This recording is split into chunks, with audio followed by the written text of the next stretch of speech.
மோரனப்பள்ளி ஸ்ரீ மகா பிரத்யங்கரா சித்தர் சக்தி திட்டத்தில் சுமங்கலி பூஜை. ஏராளமான பெண்கள் பங்கேற்று அம்மனை வழிபட்டனர்.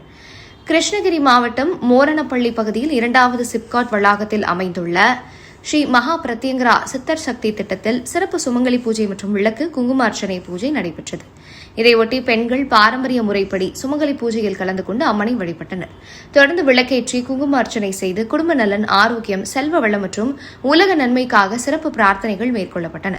இதனைத் தொடர்ந்து வேத மந்திரங்கள் முழங்க ஓமம் வளர்க்கப்பட்டு மிளகாய் மற்றும் பல்வேறு புனித திரவியங்கள் மற்றும் வாசனைப் பொருட்கள் கொண்டு சிறப்பு ஹோம பூஜைகள் நடைபெற்றன. ஹோமத்தின் நிறைவாக பூர்ணாகுதி சமர்ப்பிக்கப்பட்டது. பின்னர் ஹோமத்தில் வைத்து பூஜிக்கப்பட்ட புனித நீர் மூலம் ஸ்ரீ மகா பிரத்யங்கரா தேவிக்கு சிறப்பு அபிஷேகம் நடைபெற்றது. தொடர்ந்து அலங்காரம் செய்யப்பட்ட அம்மனுக்கு மகா தீபாராதனை காண்பிக்கப்பட்டது.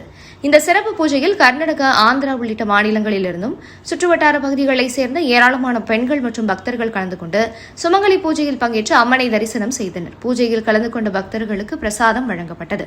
சுமங்கலி பூஜை மற்றும் ஹோம வழிபாட்டின் மூலம் குடும்பங்களின் மங்களம், நல்வாழ்வு, மன அமைதி மற்றும் செழிப்பு பெருக வேண்டும் என பக்தர்கள் பிரார்த்தனை செய்தனர்.